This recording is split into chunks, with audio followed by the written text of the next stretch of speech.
Pushpa movie premier రోజు సంధ్యా థియేటర్లో జరిగిన సంఘటన అందరికీ తెలిసిందే. కొన్ని సంఘటనలు దురదృష్టం.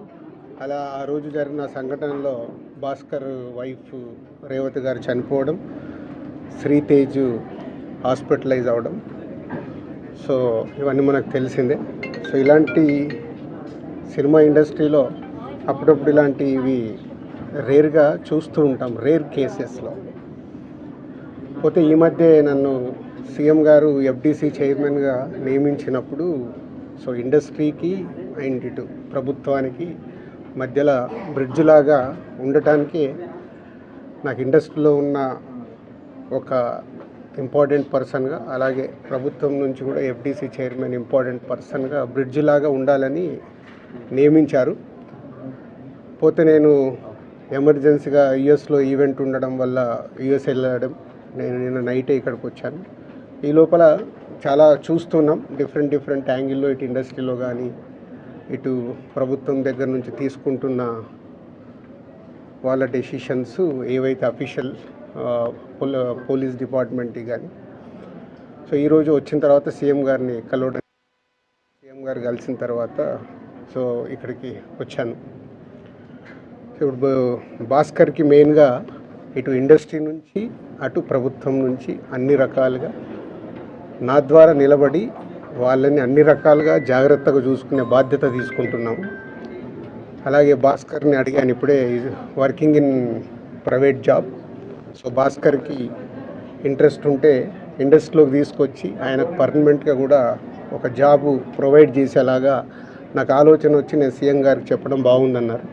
సో అది ముందు శ్రీతేజ్ రికవర్ అయిన తర్వాత ఈ ఫ్యామిలీకి కావాల్సినవి, నెక్స్ట్ అయిన డాటర్ కూడా ఉంది, 7 years పాప. సో వాళ్ళకి కావాల్సినవన్నీ చూసుకునే బాధ్యతని తీసుకుంటున్నాను. అలాగే ఇండస్ట్రీ,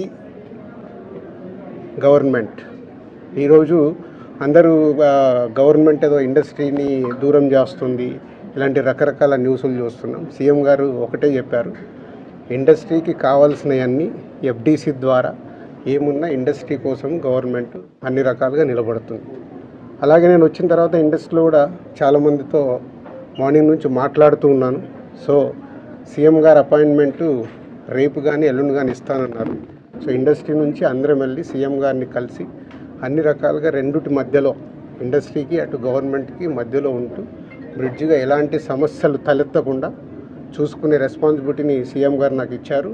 అటు చూస్తూ భాస్కర్ ఫ్యామిలీని కూడా చూసుకునే బాధ్యతను తీసుకుంటున్నాను. సో భగవంతుడి దయ వల్ల శ్రీతేజ్ తొందరగా రికవర్ అయ్యి మామూలు మనిషి అవుతాడని ఆశిస్తూ. శ్రీతేజ్ ఆరోగ్యం చాలా ఇంప్రూవ్మెంట్ ఉందని ఇప్పుడే డాక్టర్ చెప్పారు. 2 days అయిందంట వెంటిలేటర్ తీసిన తర్వాత రికవర్ అవుతున్నాడు. సో బాయ్ కాబట్టి, చిన్న ఏజ్ కాబట్టి ఫాస్ట్గా రికవర్ అయ్యే ఛాన్స్ ఉంది. గాడ్ గ్రేస్, వెంటిలేటర్ తీసిన తర్వాత కూడా రికవరీ కనిపిస్తుంది కాబట్టి డెఫినెట్గా తొందరలోనే కోలుకుంటారు. ఈ ఎపిసోడ్కి ఇంకా తెరబడట్లేదా సార్ మీరు వచ్చినందుకు?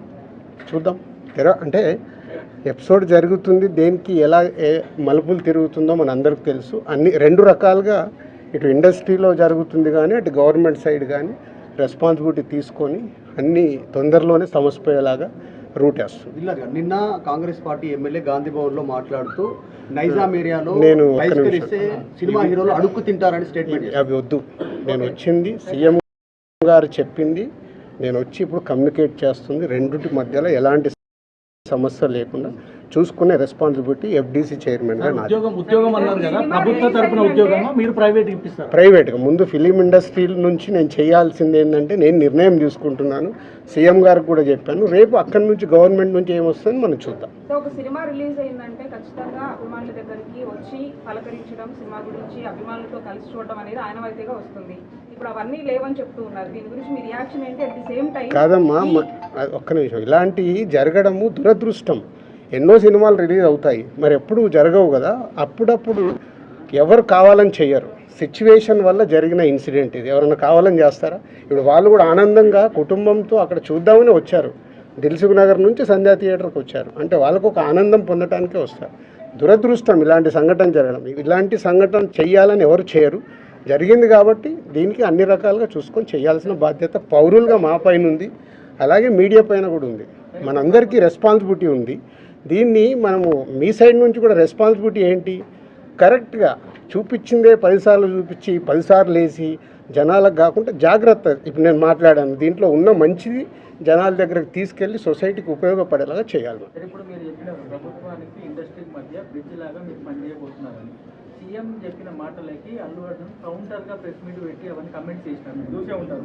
అట్లా కాదు, ఫాల్స్గా చెప్తున్నారు అని. దాన్ని మీ అబ్జర్వేషన్? నేను అదే కదా రాత్రి వచ్చాను, వచ్చి ఇప్పుడు సీఎం గారిని కలిశాను. సీఎం గారు చెప్పాల్సింది మీకు చెప్పాను. తర్వాత అల్లు అర్జున్ కూడా కలుస్తాను, ఇండస్ట్రీలో ఇంపార్టెంట్ పర్సన్గా. కలిసిన తర్వాత అది కూడా చెప్పి సమన్వయం చేస్తాను. అదే నా డ్యూటీ. నేను మాట్లాడతాను, నేను కలిసిన తర్వాత మాట్లాడతాను. మీకు అదే మళ్ళీ నన్ను కూడా కాంట్రవర్షియల్ క్వశ్చన్ వేసి తీసుకురావద్దు. నేను ఇంకా కలవలేదు, కలిసిన తర్వాత మాట్లాడతాను. ఇప్పుడు సీఎం గారు పాయింట్ ఆఫ్ వ్యూలో మొత్తం విన్నాను, అన్నీ చెప్పాను. ఆయన పాయింట్ ఆఫ్ వ్యూలో విన్న తర్వాత నెక్స్ట్ ప్రెస్ మీట్లో మాట్లాడతాను. నాకు ముందు కావాల్సింది ఏంటంటే మనందరికీ కావాల్సింది ఏంటి, సీఎం గవర్నమెంట్దా లేక అల్లు అర్జున్దా కాదు, ఈయనకి ఏం సపోర్ట్ చేస్తున్నాం, ఈయన ఫ్యామిలీని ఎలా కాపాడుతున్నాం అనేది మన అందరి రెస్పాన్సిబిలిటీ. దాని మీద ఫోకస్ చేద్దాం.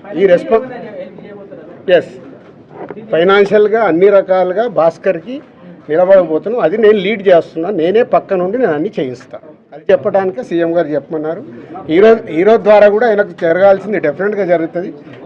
లాజికల్గా టెక్నికల్గా జరగాల్సిన అన్ని అయిపోయిన తర్వాత భాస్కర్కి అందరం పక్కన నిలబడి కాపాడుకునే బాధ్యత మాది. ఎందుకంటే ఇప్పుడు ఈరోజు బాబుకి అయ్యే ఎక్స్పెన్సెస్ కావచ్చు, పిల్లగాన్ని చదివియాలి, పాపం చదివియాలి, ఆయనకున్న చిన్న ఉద్యోగము, ఫ్యామిలీని కాపాడుకుంటే ఆయన చేయాల్సిన బాధ్యత ఉంది. కాబట్టి ఆయనకు అందరం మేము అండగా నిలబడి చేస్తాం. నా డ్యూటీ నేను చేస్తున్నాను, నీ డ్యూటీ నువ్వేం చేస్తున్నావు? నువ్వు నాకు క్వశ్చన్స్ చేస్తున్నావు. ఎఫ్డీసీ చైర్మన్గానే సీఎం గారు అక్కడి నుంచి చెప్పాల్సింది చెప్తున్నాను. నేను సీఎం గారు చెప్పిందే చెప్తున్నాను. ఓకే.